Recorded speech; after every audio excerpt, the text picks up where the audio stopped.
Hello everyone, कैसे हैं आप सभी। आई होप कि आप बहुत अच्छे होंगे और अच्छे से स्टडी कर रहे होंगे। तो आज के इस वीडियो के अंदर हम 3.3 का अध्ययन करेंगे। तो इससे पहले की जितनी भी प्रश्नावलियां हैं उन्हें हमने बहुत ही आसान तरीके से सॉल्व कर ली है और वह हमारे चैनल के प्ले लिस्ट में मिल जाएगी। तो वहां जाकर जरूर देखें।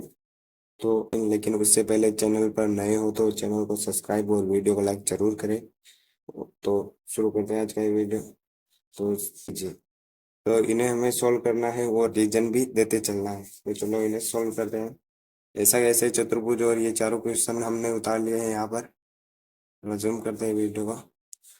ये चतुर्भुज है और इसका जो पहली कंडीशन है वो क्या कह रही है, ए डी बराबर क्या होगा। ए डी क्या कहाँ पर है, ए ये है और डी ये है। ए डी यहाँ पर है तो ए डी बराबर क्या होगा। तो समांतर चतुर्भुज में आमने सामने की भुजाएं बराबर होती है। इस भुजा के सामने वाली भुजा बराबर होगी, ये दोनों भुजाएं आपस में बराबर होगी। इस भुजा के बराबर होगी ये भुजा। समांतर चतुर्भुज में आमने सामने की भुजाएं क्या होती है, बराबर होती है। तो यहाँ पर ए डी बराबर क्या होगा, बी सी। तो यहाँ पर लिखेंगे हम ए डी बराबर क्या होगा, बी सी। अब क्यों होगा, रीजन भी देना होगा हमें। यहाँ पर लिखते हैं समांतर समांतर चतुर्भुज चतुर्भुज में सम्मुख भुजाएं बराबर होती है। तो हमें रीजन भी देते चलना है। अब कंडीशन दो क्या कहती है, angle D C B, angle D C B, angle D C B बराबर क्या होगा। डी सी बी बराबर क्या होगा, तो एंगल डी सी बी यहाँ पर है। ये सी वाला एंगल के बारे में पूछ रहा है। तो आपको पता होना चाहिए कि समांतर चतुर्भुज में आमने सामने की भुजाएं भी बराबर होती है और आमने सामने के कोण भी बराबर होंगे। इस कोण के बराबर होगा ये कोण और इस कोण के बराबर क्या होगा, ये वाला कोण। तो समांतर चतुर्भुज में सम्मुख भुजाएं बराबर होती है और सम्मुख कोण भी बराबर होते हैं। तो अपन यहाँ पर क्या लिखेंगे, एंगल डी सी बी बराबर क्या होगा, एंगल डी ए बी। यहाँ पर लिखेंगे अपन एंगल डी ए बी। यहाँ पर हमें रीजन भी देना है। तो यहाँ पर लिखेंगे हम समांतर चतुर्भुज में सम्मुख सम्मुख कोण बराबर सम्मुख कोण बराबर होते हैं। तो हमें रीजन भी देता चलना है। वीडियो पसंद आया तो वीडियो को लाइक करें और चैनल को सब्सक्राइब करें। बढ़ते हैं कंडीशन नंबर 3 पर। थर्ड कंडीशन क्या बताती है हम अपन को, ओ सी बराबर क्या होगा। ओ सी, ये जो बिंदु है यहाँ पर, इसे ओ नाम दिया गया है। ओ ओ सी ये रहा। ओ सी क्या है, समांतर चतुर्भुज का एक विकर्ण है पूरा, ए सी का आधा विकर्ण। तो समांतर चतुर्भुज में जो ये विकर्ण है, दोनों विकर्ण ये क्या करते हैं, एक दूसरे को काटते हैं। ये काटते हैं तो ऐसी कंडीशन बनती है कि ये जहां पर भी काटते हैं वहां पर विकर्ण पूरा आधा आधा कटता है। आधा इस तरफ होगा और आधा इस तरफ होगा, आधा इस तरफ होगा और आधा इस तरफ होगा, ये बराबर होते हैं। तो यहाँ पर हम कह सकते हैं कि समांतर चतुर्भुज के विकर्ण परस्पर एक दूसरे को क्या करते हैं, समद्विभाजित करते हैं, समान दो टुकड़ों में बांटते हैं। तो हमें थर्ड कंडीशन पहुंच रही है, ओ सी बराबर क्या होगा, तो ओ सी बराबर होगा ओ ए। यहाँ पर लिखेंगे हम ओ सी बराबर ओ ए। अब इसका रीजन देते हैं, यहाँ पर लिखते हैं समांतर चतुर्भुज, समांतर चतुर्भुज के विकर्ण, विकर्ण, विकर्ण परस्पर, परस्पर एक दूसरे, परस्पर एक दूसरे को समद्विभाजित करते हैं, समद्विभाजित,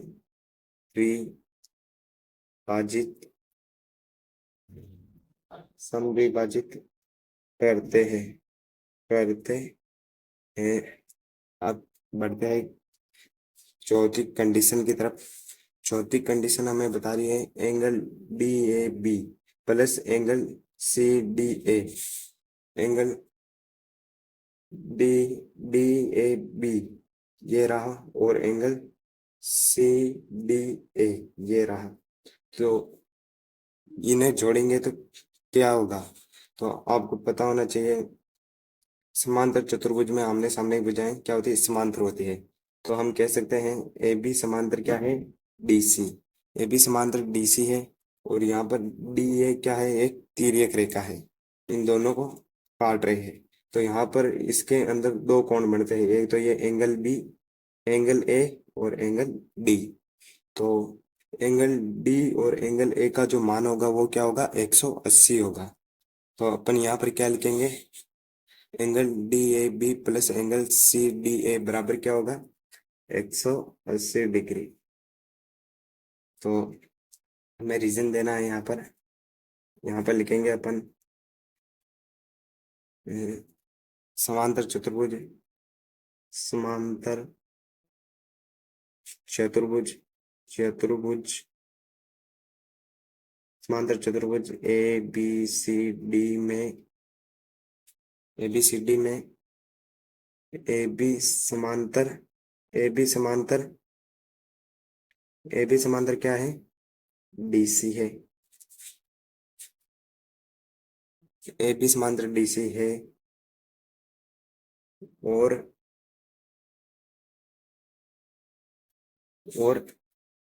ए डी, ए डी यहाँ पर क्या है इसका? और ए डी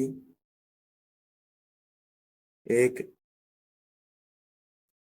तिर्यक, तिर्यक रेखा है, तिर्यक रेखा है। अतः एंगल, एंगल ए और एंगल डी, तो अपन क्या लिखेंगे? अतः angle A, A plus angle D, angle A plus angle D बराबर 180 होगा। तो इसका ये क्या हो गया? रीजन हो गया। तो ये जो चार कंडीशन बताई है इनमें जो जो जो नियम लगे हैं वही नियम पूरी प्रश्नावली को सॉल्व करने में आपकी मदद करेंगे। इसलिए इन्हें हम बहुत ही धीमे और आसान तरीके से आपको समझाए हैं। तो इन्हें कॉपी में जरूर लिखें। अब बढ़ते हैं क्वेश्चन नंबर 2 की तरफ। तो आकृति नंबर 2 को हमने उतार लिया है। ये समांतर चतुर्भुज है। तो इसका हम क्या करते हैं? नामकरण कर देते हैं। सबसे पहले तो इसे ए, यहाँ पर बी, यहाँ पर सी और यहाँ पर डी। तो ए बी सी डी से एक नाम दे देते हैं। ये एक समांतर चतुर्भुज है। तो इस पर हम क्या करते हैं? अज्ञात कोण एक्स वाई जेड का मान ज्ञात करते हैं। तो सबसे पहले अपन क्या करेंगे? यहाँ पर करेंगे अपन इसे एंगल एक दे देते हैं नाम। तो ये एंगल 1 है। तो ये 50 और एंगल 1 ये क्या है? सम्मुख कोण है। तो हम सम्मुख कोण, हम जानते हैं कि सम्मुख कोणों का मान जो होता है बराबर होता है। तो हम यहाँ पर क्या लिखे, क्या लिखते हैं? हम जानते हैं कि सम्मुख कोण बराबर होते हैं अतः एंगल 1 बराबर 50 डिग्री। 50 डिग्री। तो एंगल 1 का मान तो अपन ने निकाल दिया है। तो अब क्या करते हैं, इसे एंगल ए नाम दे देते हैं। इसे ई नाम दे देते हैं यहाँ पर।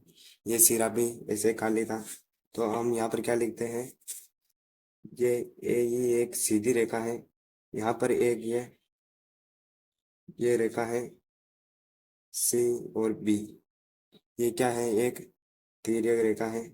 तो इस पर एंगल 1 और एंगल जेड बना हुआ है। तो ये क्या है, दोनों आसन्न कोण है। तो सीधी रेखा पर बने कोण का योग कितना होता है, 180 डिग्री होता है सीधी रेखा।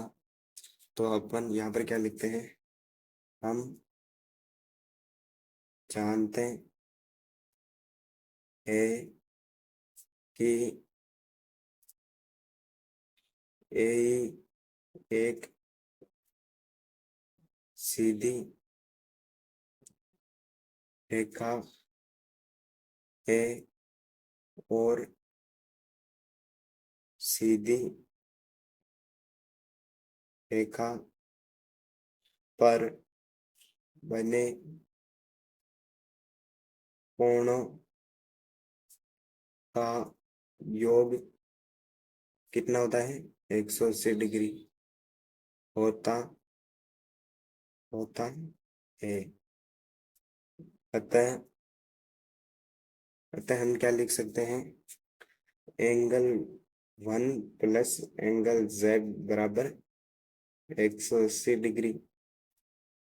तो यहाँ पर एंगल 1 का मान कितना है, 50 डिग्री। तो इसके स्थान पर 50 डिग्री पुट कर देते हैं।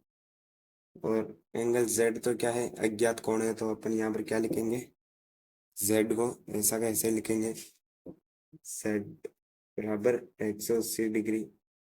अब इस 50 को बराबर के इस तरफ लाएंगे। इस संख्या संख्या वन संख्या को एक तरफ लाएंगे।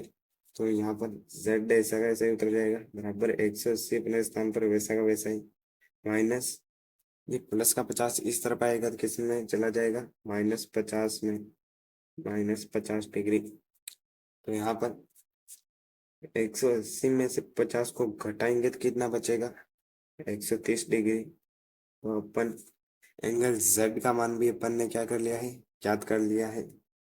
तो अब एंगल z का मान भी हमने ज्ञात कर लिया है। तो अब हम किसका मान ज्ञात करते हैं, अब हम ज्ञात करते हैं यहाँ पर x का। तो हम क्या कहेंगे, यहाँ पर तृतीय निकाय रही है, इसे हमने ऐसा कैसे उतार लिया है। तो यहाँ पर हमें कोण, अज्ञात कोण x y और z दिया गया है। तो सबसे पहले ये कोण में इस तरह का ट्रायंगल बना हुआ है। तो इसका मतलब क्या होता है, हमने आपको पहले बता दिया होता है, पहले बता दिया है हमने कि इस तरह का कोई भी ट्रायंगल दिखे तो इसे 90 डिग्री कहते हैं। 90 डिग्री को इस तरह से प्रदर्शित किया जाता है। तो यहाँ पर ये 90 डिग्री है और ये एक्स का कोण है। तो इनका क्या है, ये आपस में टकरा रहे हैं। तो ये कौन सा कोण बना है, शीर्षाभिमुख कोण। शीर्षाभिमुख कोण हमेशा क्या होते हैं, बराबर बराबर होते हैं। हम यहाँ पर लिखेंगे, हम इनके क्या हो रहे हैं, शीर्ष यहाँ पर टकरा रहे हैं। तो हम ये शीर्षाभिमुख कोण हो चुके हैं और ये दोनों बराबर होते हैं। तो हम लिखेंगे, जानते हम जानते हैं कि शीर्षा शीर्षाभिमुख विमुख त्रिशाभिमुख कोण बराबर होते हैं, अतः एक्स बराबर एंगल एक्स बराबर क्या होगा? 90 डिग्री। अब एक्स बराबर 90 डिग्री आ चुका है और इस त्रिभुज में ये 30 डिग्री का कोण है। एक्स का मान 90 आ चुका है और अब वाई का मान ज्ञात करना है। तो हम हमें पता है कि त्रिभुज के तीनों अंतः कोणों का योग कितना होता है? 180 डिग्री। तो हम यहाँ पर लिखेंगे, यहाँ पर हम जानते हैं कि त्रिभुज के तीनों कोणों का योग 180 डिग्री होता है। तो हम यहाँ पर क्या लिखेंगे? एंगल एक्स, सबसे पहले हम लिखेंगे यहाँ पर angle Y plus angle X plus 30 degree बराबर 180 डिग्री। तो त्रिभुज के तीनों कोणों का योग कितना होता है? 180 डिग्री। यहाँ पर लिख रखा है हमने और तीनों कोण ले लिए हैं, वाई, एक्स और 30 डिग्री। तो अब एक्स का, वाई को तो ऐसे कैसे लिखेंगे? वाई प्लस एक्स, एक्स का मान कितना है? 90 डिग्री। तो इसके स्थान पर 90 डिग्री पुट कर देते हैं। इसका मान प्लस है तो प्लस 30 डिग्री ऐसा का ऐसे बराबर 180 डिग्री। अब ये जुड़ जाएंगे, प्लस प्लस कर लेंगे इन्हें, तो वाई बराबर क्या आएगा? वाई प्लस क्या आएगा? 90 और 30 कितने होते हैं? 120 डिग्री बराबर 180 डिग्री।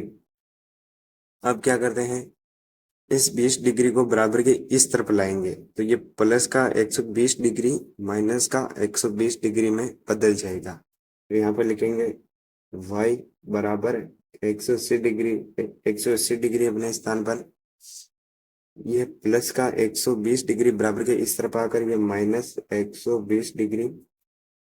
अब क्या करते हैं, इन्हें घटा लेते हैं तो y का मान हमारे पास निकल कर आ जाएगा। तो घटाते हैं इन्हें, 180 में से 120 को घटाए तो कितना आएगा? 60 डिग्री। 60 डिग्री अपने पास फाई का मान निकल के आ चुका है और ये वाई ये रहा। तो अब आपको पता होगा, इसको नाम दे देते हैं सबसे पहले ए बी सी और डी। ये ए बी सी डी एक समांतर चतुर्भुज है। यहाँ पर निम्न समांतर चतुर्भुजों में एक्स वाई अज्ञात एक्स वाई जेड के मानों को ज्ञात कीजिए। तो ये सभी समांतर चतुर्भुज है इसमें दिए हुए। तो अब क्या करते हैं, आपको पता होगा कि ये समांतर चतुर्भुज है तो ए डी, ए बी समांतर क्या होगा? डी सी, और ये बी डी क्या है? एक तिर्यक रेखा है जो इन्हें काट रही है। तो यहाँ पर ये जेड की आकृति बन रही है। ये यहाँ पर ये क्या है? यहाँ पर ये एक जेड की आकृति बन रही है। तो हमने आपको बताया होगा कि जेड की आकृति में ये बने कोण कौन से कोण कहलाते हैं? एकांतर कोण। तो ये एंगल वाई का जो मान है वो एंगल जेड का मान होगा। तो हम यहाँ पर लिखते हैं, हम जानते हैं कि एकांतर कोण बराबर होते हैं। हम जानते हैं कि एकांतर कोणों का मान हमेशा बराबर होता ये तो ये बराबर हुए। तो अब क्या लिखेंगे हम,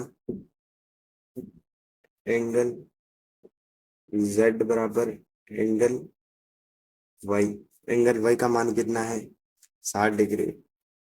तो एंगल वाई के स्थान पर इसका मान लिख देते हैं 60 डिग्री। अब क्यों, तो यहाँ पर रीजन लिख देते हैं, एकांतर कोण। तो ये अपना आकृति 3 के अज्ञात एक्स वाई जेड कोण का मान भी हमने ज्ञात कर लिया है। अब बढ़ते हैं आकृति नंबर 4 की तरफ। आकृति नंबर 4 ये रही है, इसे हमने ऐसा का ऐसे उतार लिया है यहाँ पर। तो ये एक समांतर चतुर्भुज है, ए बी सी डी। तो इसमें एक कोण का मान दिया हुआ है 80 डिग्री।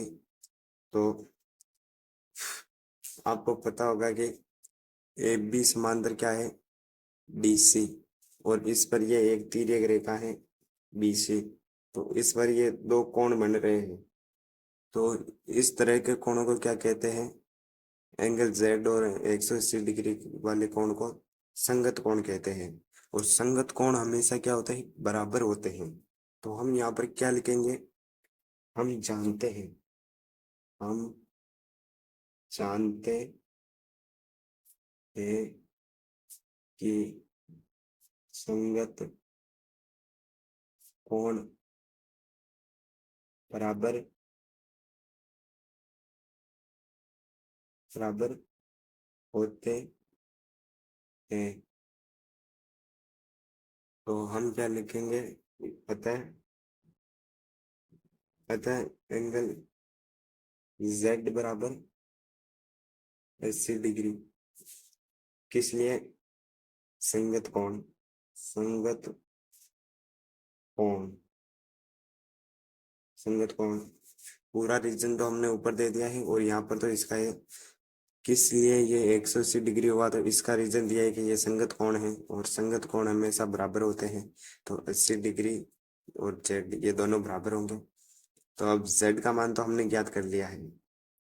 अब ए बी समांतर क्या है, डी सी है। और इस पर एक तिर्यक रेखा ये है डी ए डी ए क्या है, तिर्यक रेखा है।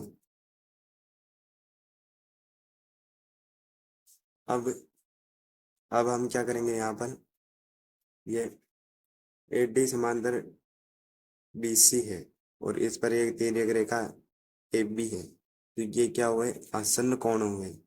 और आसन्न कोणों का योग कितना होता है, 180 डिग्री। तो हम यहाँ पर लिखेंगे, हम जानते हैं कि आसन्न कोणों का मान 180 डिग्री होता है। अतः अतः एंगल एक्स प्लस 80 डिग्री बराबर 180 डिग्री। यहाँ पर लिख देंगे आसन्न कोण, आसन्न कोण ये 180 डिग्री आ गया है। तो अब क्या करेंगे, एंगल एक्स ऐसा का ऐसा ही, और बराबर 180 डिग्री अपने स्थान पर ऐसा का वैसा ही। अब ये प्लस का 80 डिग्री बराबर के इस तरफ लाएंगे, तो ये माइनस का 80 डिग्री रहेगा। तो -80 डिग्री। अब क्या करते हैं, घटा लेते हैं। तो एंगल एक्स का मान क्या आएगा, 180 में से 80 घटाते हैं तो कितना आता है, तो और 100 डिग्री अपने एक्स का मान आ चुका है। अब एक्स का मान क्या आ चुका है, 100 डिग्री। तो x का मान भी निकाल लिया है, और z का मान भी निकाल लिया है।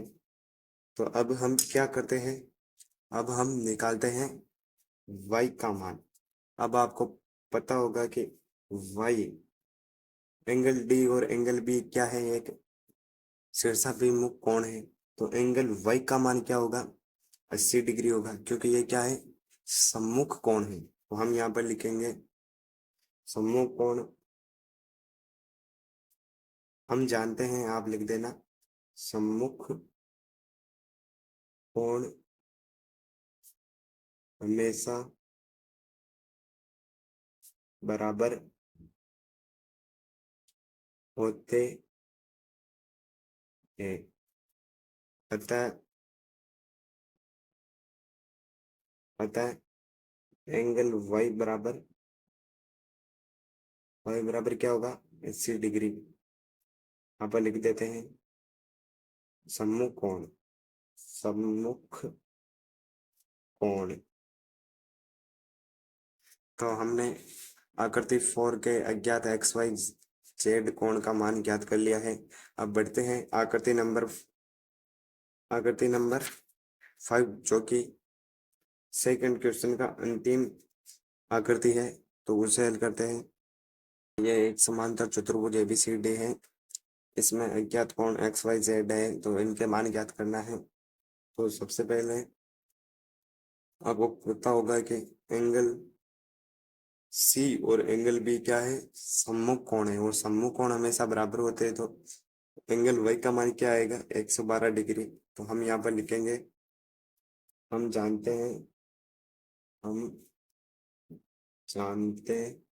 हैं कि सम्मुख कोण बराबर होते हैं। अतः एंगल Y बराबर 112 डिग्री क्यों होगा, सम्मुख कोण। तो एंगल Y का मान तो निकल चुका है। अब ये एक त्रिभुज है ADC, ये एक त्रिभुज बन रहा है। यहाँ पर ये 40 डिग्री है और ये 112 डिग्री है, और x का मान ज्ञात करना होगा। तो त्रिभुज के अंतः कोणों का योग कितना होता है, 180 डिग्री। तो यहाँ पर हम क्या लिखेंगे, हम जानते हैं कि त्रिभुज के अंतः कोणों का योग 180 डिग्री होता है। तो अतः angle y angle x angle x plus angle y plus 40 degree बराबर 180 डिग्री। तो एंगल y का मान कितना है, यहाँ पर 112 डिग्री। तो एंगल y के स्थान पर हम 112 डिग्री लिख देते हैं, प्लस 40 बराबर 180 डिग्री। अब क्या करते हैं, इन्हें जोड़ लेते हैं। तो एंगल x प्लस 112 में 40 जोड़ते हैं तो कितना आता है, 152 डिग्री बराबर 180। अब क्या करते हैं, इस प्लस का जो 52 डिग्री है, इसे हम बराबर के इस तरफ लाएंगे। तो x बराबर 180 डिग्री, और ये प्लस का 152 इस तरफ आकर माइनस 152 डिग्री। अब इन्हें घटा लेते हैं। अब इन्हें घटाएंगे तो x का मान प्राप्त हो जाएगा। तो यहाँ पर 0 में से 2 घटाते हैं तो कितना आता है, 8 आता है, क्योंकि 1 इसे दिया 10 हो गया। और अब 7 में से 5 घटाएंगे 2 आएगा। तो 28 डिग्री क्या आ जाता है, अपना आंसर आ जाता है, x का मान आ जाता है। अब यहाँ पर एक z की आकृति बन रही है, z की आकृति बन रही है। यहाँ पर ये z की आकृति बन रही है, और ये एक्स और जेड क्या है, एकांतर कोण है। एकांतर कोण हमेशा बराबर होते हैं, हमने आपको पहले बता दिया है। तो हम यहाँ पर लिखेंगे, हम जानते हैं, हम जानते हैं कि एकांतर कोणों का मान हमेशा बराबर होता है। अतः एंगल z बराबर एंगल x एकांतर कोण। तो एंगल x का मान क्या है, यहाँ पर 28 डिग्री तक गया है। एंगल x के स्थान पर 28 डिग्री लिख देते हैं। 28 28 डिग्री 28 डिग्री। तो हमने बहुत ही आसान तरीके के साथ हर एक प्रश्न का जवाब बहुत ही आसान तरीके से लिख लिया है। और अब जो बाकी सवाल है इस प्रश्नावली के, उन्हें हम इसके पार्ट 2 में सॉल्व करेंगे। तो वीडियो को लाइक, चैनल को सब्सक्राइब जरूर करें।